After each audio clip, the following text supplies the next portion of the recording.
put some rear shocks on this bike. Yesterday I took it out for its first ride, got about 147 miles on it, came back and let me tell you, my back was hurting. So over here we have a set of Revo 13As we're going to install on the bike. We use these shocks for a lot of customers, they love them. They work very well. These will be set to 12 inches center to center at ride height with me sitting on it. They have adjustable dampening. So I'm going to show you how to do it.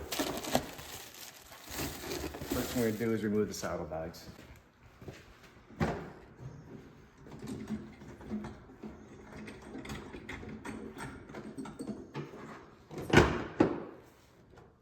First time the bags come off this bike. Will not be the last. So while I'm doing this, I just wanted to let you guys know that we just decided to start this YouTube channel to help share to the audience the different things we do here. And now we're just going to take and put our own little twist on it. So right now, we're going to see where we go with this one.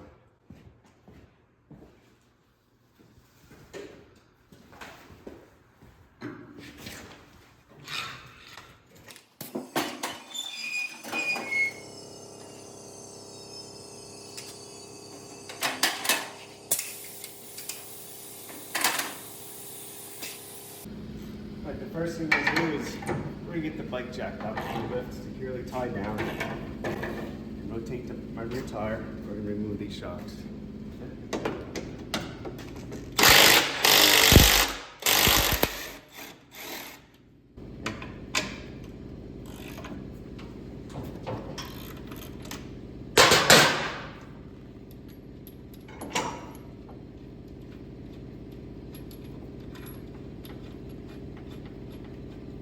It's not a very hard job to do, but there are a couple things you need to pay attention to while installing these shocks.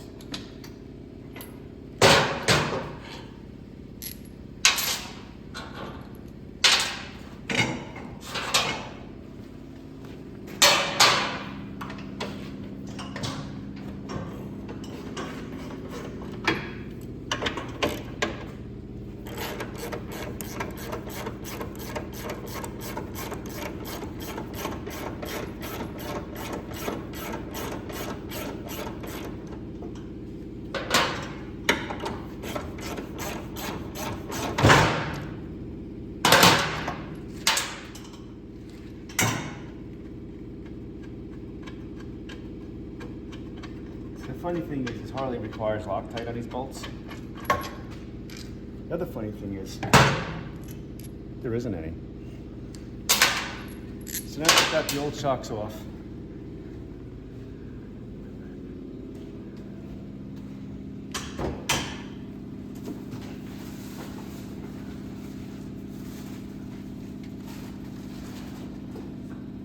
Bring our new shocks out. Normally I like this snap ring facing out. I have these spacers to use here. We have some Loctite.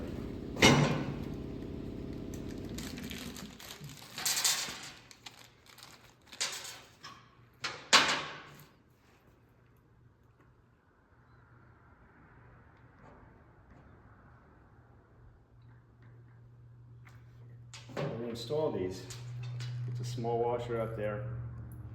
Do not reuse these flat washers.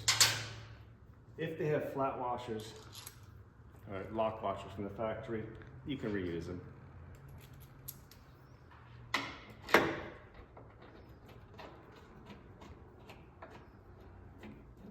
Now you're gonna need to jack the bike up some more once you get these hung on there because they're longer.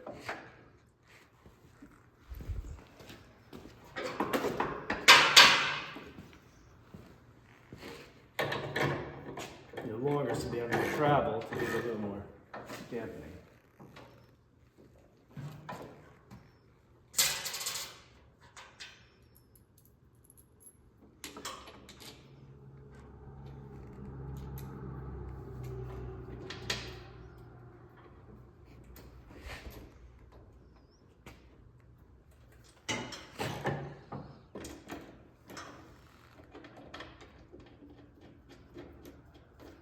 I like to get both of them on there loosely before tightening them down because you will have to move this around.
The stock shocks, because there's only a damper valve on one side and there's nothing over here, a lot of times I'll actually twist the rear fender over. And you'll see a difference in the frame when you're installing it. Sometimes we actually have to retwist it back too.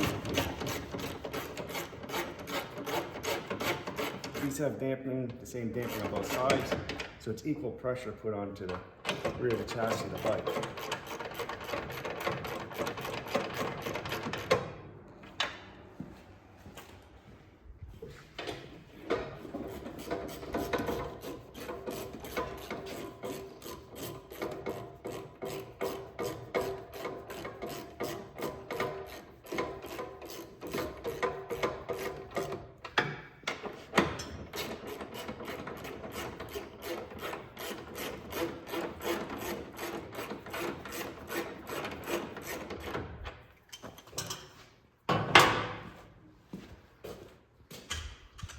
Now we're going to torque them, 50 foot-pounds.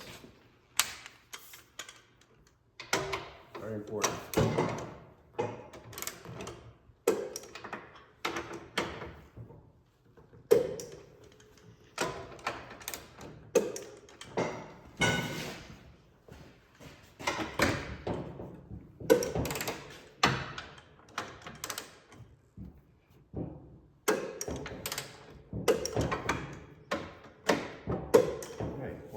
While these saddlebags are off, it's a great time for you to inspect your tire, your belt, your brakes, check your tire pressure. Things that are very, very often overlooked by people. One thing most often is tire pressure. It's critical to have proper tire wear in a safe vehicle. One thing you'll notice, at least we seem to notice that, is the tire pressure monitor sensors on these bikes seem to read a little lower than our gauges. Seems to be pretty consistent, but I'll set my gauge here at 40. They'll say like 36 or something up there. One thing I do notice with the tire pressure monitors, after a nice warm day, you'll watch that pressure come up 5 pounds, which I think is pretty cool.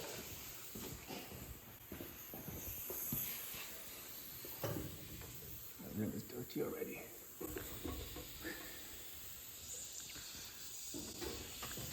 Anyone that knows me is that I'm a real stickler for tire pressure. We have a lot of people who roll in here, bikes are sat for winter, or they still ride and their tire pressure at 10, 15, 20 pounds, and it causes tire failure. When your tire pressure is low, it causes a huge increase of temperature inside the tire from friction, from the tire moving around and flexing around. We have a picture of a customer's bike who, he got a nail in his tire at a Softail. He kept riding down the highway. He didn't realize it because the bike was so light. Anyway, that tire caught on fire inside, and the tube was literally melted inside there, and it was burning on the inside until it blew out. Very important, tire pressure, it's critical. Make sure it's always on your mind. Keep yourself safe. All right, so now that that's done, we need to take this off the lift and set this height. I can set on the lift, however, I put them on the ground and I bounce it because then they definitely settle better than on the lift. On the lift, it doesn't seem to settle as well because the front's fastened. I usually start off with mine, 2 or 3 on a setting on the shock. That's what I like. So right now they're on 3, I'm gonna leave them there. My belt tension looks good. Just let it down and get them off the lift.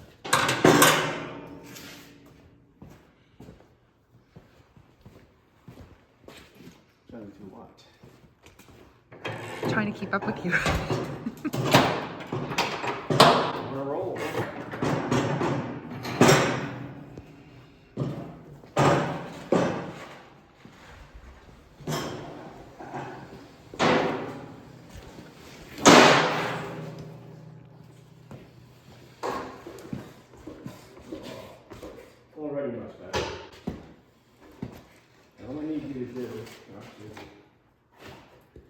What?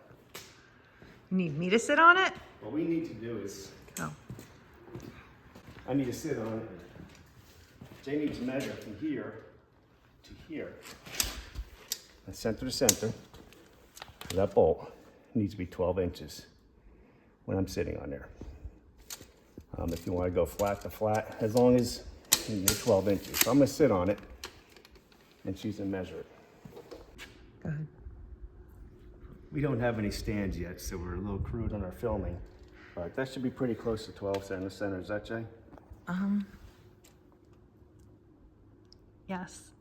Yes, that's a 12, center to center. Let's put the bags on and get the hell out of here. Going for a ride, huh? Hell yeah.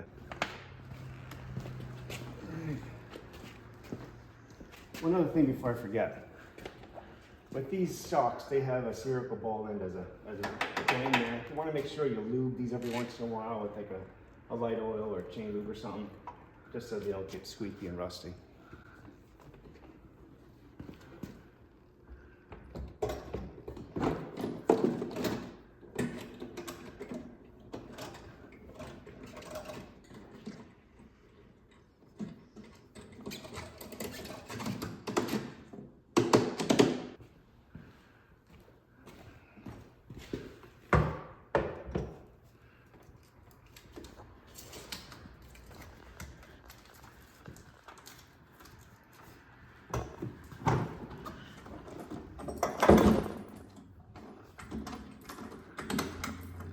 We don't have any camera mounts or anything for the bikes yet, so we'll just have to give you a report when I get back. Might take a little while, but we'll get there. All right, got back from my ride with the Legends shocks on the back of the new bike, and as expected, they're awesome. Back doesn't hurt. I feel great. If I didn't hit rain out in Auburn, PA, I'd still be riding.